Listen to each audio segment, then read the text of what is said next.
ta yanzu kuma ga shirin mana gaba. Rayuwata. Mai sauraron sashen Hausa Radio France International RFI, Assalamu alaikum. Barkamu da wannan lokaci, sannunmu da arzikin sake kasancewa da ku a cikin wani sabon shirin rayuwata. Sunana Zainab Ibrahim. A ranar 26 ga watan Yunin kowace shekara ake gudanar da bikin yaƙi da ta'ammali da miyagun ƙwayoyi. Kuma taken bikin na bana ya mayar da hankali akan yadda matsalar ke ci gaba da tsananta da yadda ake samun sabbin ƙalubale. Dangane da wannan batu muka leƙa jihar Kano da ke arewacin Najeriya, inda bayanai ke cewa a halin da ake ciki yanzu haka ana ci gaba da samun karuwar shaye-shayen kayan maye a tsakanin mata, yayin da yawaitar amfani da kayan maye a wasu unguwanni ke haddasa rashin zaman lafiya. A baya-bayan nan jami'an hukumar yaƙi da sha da kuma fataucin miyagun ƙwayoyi sun kai samame unguwar Zango da ke jihar, inda suka cafke mutane da dama masu ta'ammali da ƙwayoyi. Kuma a yayin samaman bayanai na cewa an harbi wasu mutane, cikinsu akwai mata da yara. Wannan ne dalilin da ya sa al'umma musamman mata ke kokawa akan irin zaman ɗarɗar da suke yi a gidajensu saboda yanayin samaman da jami'an tsaro ke kaiwa kan mai uwa da wabi, wanda a cewar su ba a tantancewa a duk lokacin da aka je kame. Shin ya batun nan yake? Shirin rayuwata ya tattauna da Fatima Sani, ɗaya daga cikin waɗanda aka harba a yayin samaman da jami'an tsaro suka kai unguwar Zango. Sai kuma Comrade Zainab Nasir, shugabar ƙungiyar Yospis mai fafutukar kare haƙƙin mata, wadda za ta yi mana fashin baki akan yawaitar kayan maye a tsakanin mata ma'aurata. Amma kafin nan, ga Aisha Jibril Ahmad, wakiliyarmu daga Kano, ɗauke da wannan rahoto. Rayuwata. Samamen jami'an tsaro wani lamari ne da ke zama ruwan dare a tsakanin al'umma saboda yawaitar masu shaye-shaye da amfani da miyagun ƙwayoyi. Rahotanni na nuni da cewa jihar Kano na daga cikin jihohin da ke fama da matsalar amfani da miyagun ƙwayoyi, wanda ya ƙara hauhawar yawaitar faɗace-faɗacen daba a jihar. Mazauna yankunan da al'amarin ya fi shafa sun bayyana cewa mafi yawan lokuta idan jami'an tsaro suka kai irin waɗannan samamen ana kama mutane ba tare da bambance masu laifi ba. Hajiya Amina, wata uwa a jihar Kano, ta bayyana yadda irin wannan samamen ya shafi ɗanta. Ya tafi kasuwa, min sallama da shi, ya tafi kasuwa sai aka bugo min waya aka ce in zo emergency, an harbe shi a ciki. Wai an zo ana faɗa ne ko ana menene, ni dai bamu sani ba, amma harba aka sa gaskiya kan mai uwa da wayi aka harbe shi a hannu. Wani zaka ga abin bai ji ba bai gani ba, shi ya san masu laifin kuma sai su gudu a bar wanda ba ruwansa a cikin harkar shi dumu. A nasa bangaren Ibrahim, ɗaya daga cikin matasa na mazauna wannan yanki, ya bayyana yadda a yayin samaman aka harbe shi. Da muga ana ta guje-guje, ina cikin yin gurin kawai sai jere abu fas, kawai ina shafa ciki na ne ta ba wani abu da sake zargi na da shi. Kawai dai wadan inda suka zo an ce wajen yan shaye-shaye ne. Ni ba ma dan unguwar bane, dan goren dutsen ne, hanya ce ta biyo da ni zuwa kasuwar Kwari. Shin doka ta ba da dama a yi harbi? Barista Nura Ahmad, lauya mai zaman kansa a jihar Kano, ya bayyana cewa jami'an hukumar NDLEA ba su da dama ta yin harbi, sai dai idan akwai wasu dalilai da suka sa su dole su yi harbi. Ɗaya daga cikin dalilan shine a lokacin da suke aikin su aka far musu, to suna da iko su amfani da bindigu su yi harbi domin kare kansu.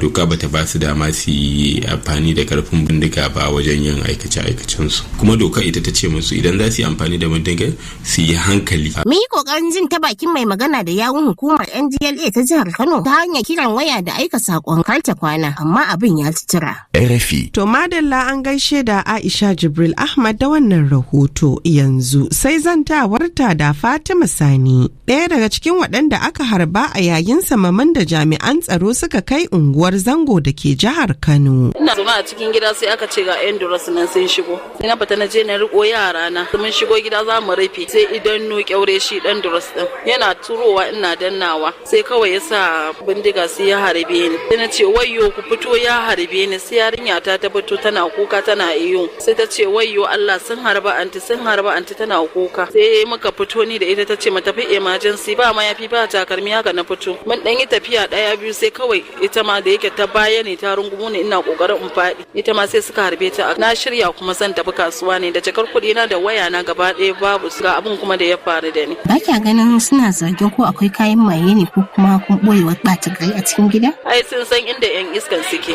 Sun san inda suke su je su neme su mana. Ni unguwa ma zan tafi itace zan je in siyo sana'ata da nake siyarwa. A nan ne yadda jakata da waya ta banganta ba. Yanda ya harbe ni haka ya harbi yarinya ta aka faɗa ni kuma ga hannuna. Kuma ya gan ku cewa mata ne ku yayi harba? Ya gani ba bai gani ba mu 5 haka ya harba. Sai ya ganni dai mata aure ce da shigata da kamala na. Kuma a cikin gida har cikin gida tsoron gida biyo ne yi wannan harba. Ya biyo ni yana kofar gida yana harba sai ya biyo mu ina tura kyaure yana dannuwa ina tura yana dannuwa har ya harbe ni. Gaskiya har yanzu ban ji daɗi ba. Wane irin kira zaki ga mahukunta? Muna neman hukuma dan Allah dan Annabi. Wannan ne ba na farko ba kuma na ƙarshe ba amma muna fatan ya zama na ƙarshe. Ya kamata ta shigo cikin lamarin nan. Sarkin Kano shi ma ya kamata ya shigo cikin lamarin nan. Dan Allah dan Annabi muna da yara ƙanana muna kuma da manya. Ƴaƴanmu ba haka suke ba amma ana zaluntar mu ana shigowa har gidajen mu ana ji mana zarafi. Matsayin 'ya mace na ko'ina a makaranta, a harkan kasuwanci, a rayuwa. Idan mace na da ilimi kuma tana samun kuɗi, gaba ɗaya iyali za su amfana. Za ta iya dogaro da kanta, ta kuma taimaka, ta bunƙasa iyali. Hakan shine jajircewa, ba abun kunya ba. Ko da kai yaro ne ko babba, lokaci bai ƙure ba. Ka koyi sana'a, ka nemi ilimi, ka tallafa tare da alfahari. Tunaninka na da zurfi, hannayenka za su iya ma. Ya cancanci ka samu damar ci gaba. Jajirtattun mata gina rayuwar nan gaba.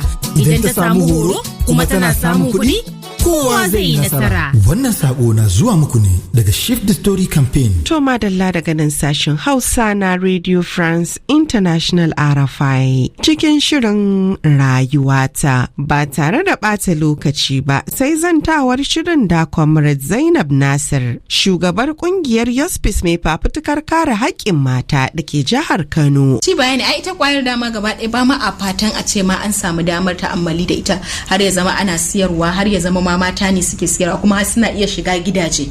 To kin san abin ya lalace. Ana magana cewa in ka ilmantar da mace ka ilmantar da al'umma. To idan mace ta lalace kenan al'umma ta lalace kenan.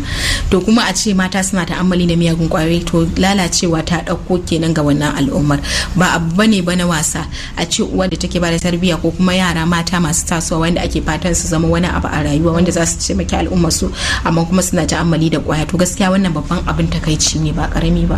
A kwanakin bayan nan akwai wani samame da hukumar sha da fataucin miyagun kwayoyi take fitarwa a jihar Kano wanda ya yi sanadin aka harbi wasu ma. Kina da wani sharhi da zaki akan haka? To gaskiya duk da ban san menene dalilin da yasa suka yi harbin ba, kawai abin da aka gani da shi za a amfani kuma ba su ba da wani cikakken bayani ga al'umma ba wanda al'umma za su gane menene musabbabin harbin. In dai kamar misali abu ne wanda bai shafi sun taba doka ba ko kuma ba a gansa suna aikata wani laifi ko ta'ammali da kwaya ba to kuskure ne.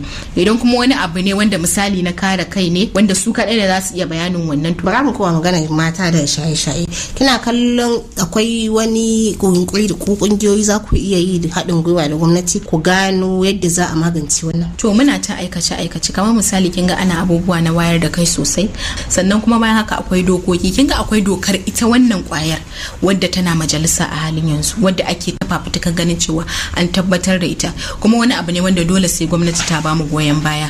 Akwai kuma dokar matasa ita ma tunda bai yake jawo wannan dokar kwaya take magana duk wani abin tsare-tsare yadda za a gyara harkar shigo da kwaya, hukunta mai laifi da duk wani komai da komai tana ciki. Tattaunawar Aisha Jibril Ahmad da Comrade Zainab Nasir shugabar kungiyar Yospis mai fafutukar kare haƙƙin mata. Gare ku masu saurare, me yasa matsalar ta'ammali da muggan kwayoyi ya cinyewa? Wace gudunmawa al'umma za ta bayar wajen kawar da wannan matsala? Wace shawara za ku baiwa jami'an tsaro masu kai samame? Sai mun ji daga gare ku. A madadin sashen Hausa, Radio France International